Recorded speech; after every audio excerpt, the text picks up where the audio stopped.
រៀលម៉ាឌ្រីតឡើងកាន់កាប់កំពូលតារាងបង្ដោះអាសន្នសិនបន្ទាប់ពីផ្ដួលម្ចាស់ផ្ទះដែលជាក្រុមខ្លាំងស្វិតនៅក្នុងដីតែម្ដងដល់ក្នុងដីរបស់ម្ចាស់ផ្ទះ Villarreal គឺជាក្រុមលំដាប់ទី3ដែលមានពិន្ទុច្រើននៅក្នុងការប្រជែង La Liga រដូវកាលនេះប៉ុន្តែត្រូវបាន Real Madrid ទៅហូបចុកដល់ក្នុងដីដល់ទៅ2គ្រាប់ទល់នឹង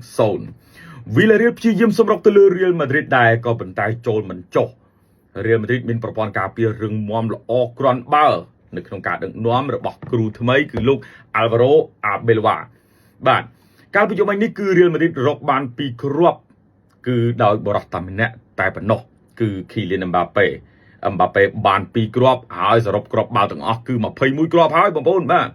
21គ្រាប់ច្រើនជាងអ្នកណាទាំងអស់នៅ La Liga គណៈដែលកីឡាករមូរីគីរបស់នៃមួយក្រុមមួយរូបទៀតណាបងប្អូន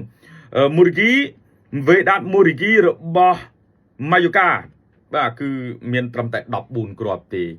Mbappe លើស Muriqi ដែលឈរលេខទី2នោះចំនួន7គ្រាប់ឯណោះបាទអញ្ចឹងក្លិនស្បែកជើងមាសមកទៀតហើយសម្រាប់ Mbappe តែយើងទៅមើលការប្រកួតកាលពីយប់មិញបន្តិច Real Madrid លេងនៅក្នុងទឹកដី Villarreal ដែលជាក្រុមស្វិតខ្លាំងបាទលំដាប់លេខ3នៅ La Liga រដូវកាលនេះក៏ដោយប៉ុន្តែ Real ទៅសុទ្ធបាន14ជើងចំគោលដៅ4ចូលបាន2គណៈដែលVillarreal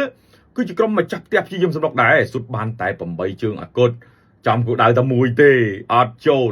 មានន័យថាប្រព័ន្ធការពាររបស់លោក Arbeloa មាំបងប្អូនបាទដឹកនាំ4ប្រកួតនេះបើកឆាកមកចាញ់ក៏ប៉ុន្តែ3ប្រកួតចុងក្រោយឈ្នះទាំង3ណាបងប្អូនណាបាទ3ប្រកួតចុងក្រោយរបស់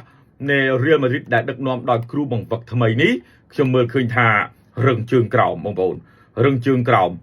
សុទ្ធបានដល់ទៅ10គ្រាប់3ប្រកួតចុងក្រោយបងប្អូនណា10គ្រាប់របូតតែ1គ្រាប់ទេឈ្នះ3ប្រកួតចុងក្រោយហ្នឹងគណៈដែលប្រកួតបើកឆាកមកនោះចាញ់ក្រុម Albacete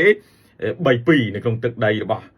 Albacete នៅក្នុងពិរវ័ន Copa del Rey អាហ្នឹងអាចថាប្រកួតបើកឆាកគាត់មិនសូវជាស្និទ្ធមិនសូវជារដាស់ជាមួយនឹងកីឡាករ Real Madrid ក៏ថាបានដែរចាញ់ 3-2 ដល់ទៅ3ប្រកួតចុងក្រោយមកបាទនៅ La Liga នៅ Champions League គឺធ្វើបានល្អទាំងអស់នៅឯ La Liga បន្ទាប់ពីចាញ់ Albacete នៅឯ Copa del Rey ឈ្នះទៅលើនៃ Levante 2-0 នៅក្នុងទឹកដី Real Madrid ហើយបន្ទាប់មកលេងនៅ Champions League ផ្ដួល Monaco គីឡូធ្ងន់គូសំនៅឯបារាំងដាក់6គ្រាប់ទល់នឹង1ហើយក៏ទើបតែហូប Villarreal យប់មិញដែលជាគីឡូស្វិតនៅឯ La Liga ចំនួន 2-0 ទៀតហើយ3ប្រកួតចុងក្រោយរបូតតែ1គ្រាប់ទេសុទ្ធទៅលើគេ10គ្រាប់បងប្អូនណាអញ្ចឹងល្អបាទក្រោមការដឹកនាំរបស់លោក Arbeloa នេះខ្ញុំថាល្អសម្រាប់ក្រុម Real Madrid បងប្អូនយើងចាំមើលថាប្រកួតបន្ទាប់តើ Real Madrid ធ្វើបានល្អប៉ុណ្ណាទៀតគណៈដែលការបញ្ជូនបាល់ខ្លីៗនេះគឺតាក់ភ្នែកហើយបងប្អូនការសម្រុកគឺល្អហើយមុតហើយការពារក៏មាំដែរមាំមុតអញ្ចឹងខ្ញុំពេញចិត្តទំនឹងលេងរបស់លោក Alvaro Arbeloa យើងចាំមើលទាំងអស់គ្នាសម្រាប់ការប្រកួតបន្តរបស់ក្រុម Real Madrid ឥឡូវនេះក៏អបអរសាទរផ្ដល់សន្និសិនសម្រាប់ Real Madrid ឡើងកាន់កាប់កំពូលតារាងនៅ La Liga តែចាំ Barcelona លេងយប់នេះដែរតែបើចាញ់